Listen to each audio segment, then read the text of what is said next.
Hello guys, welcome to my new another blog. আর আজকে আমরা তপোবনে এসে গেছি।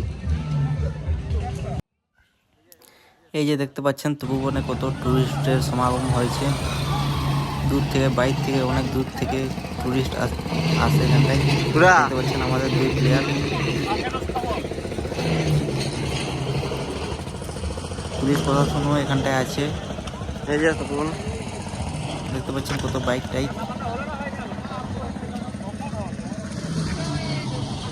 পুরো যে চার চাকাতে ভর্তি হয়ে গেছে তপোবনে। আর তো মকর সংক্রান্তিতে তো এর থেকে বেশি। মকর সংক্রান্তিতে প্রায় এখানটায় 1 থেকে 1.5-2 লাখ তো লোকের সমাগম হয়।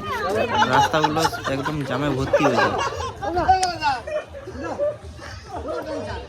তপোবনে যাচ্ছি, দেখি যাওয়া যাক তপোবনের ভিতরে ব্রিজ পেরিয়ে। এই দেখছেন আজকে ফিস্ট করবে বলে লোক কাঠ করিয়ে ফিস্ট করবে, উনুন জ্বালবে।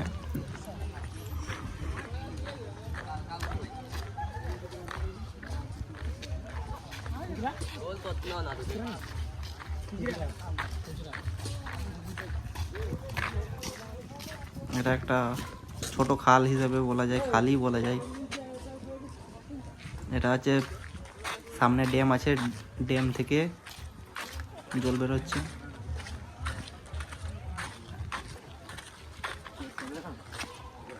এই তো তপোবনের মন্দিরের পাশে পৌঁছে যাচ্ছি। এই যে এটা তপোবনের ভিতরে। এইখানটায় অটোমেটিক জল বের হয়।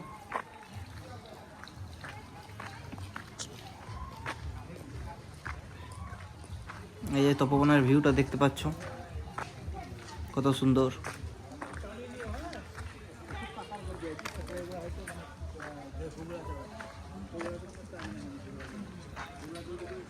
রাত্রেবেলা এই তপোবনের মাঝখানে হাতিও চলে আসে।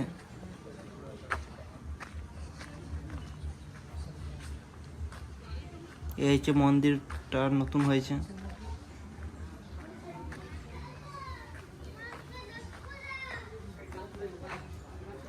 প্রাচীনকালে এখানটায় বাল্মীকি মুনি যজ্ঞ করতেন। এইখানটায় হচ্ছে যজ্ঞকুণ্ড, কুণ্ডতে সারা বছরেই আগুন থাকে। এইখানটায় মকরের টাইমটায় কীর্তন হয়, কীর্তন হরিনাম।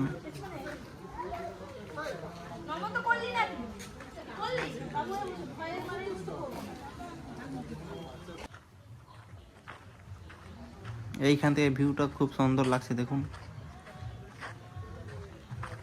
ভিডিওটি ভালো লাগলে চ্যানেলটি সাবস্ক্রাইব করুন, লাইক, শেয়ার এবং কমেন্ট একটা সুন্দর করে লিখে দিন, যাতে বুঝতে পারি আপনাদের ভালো লেগেছে।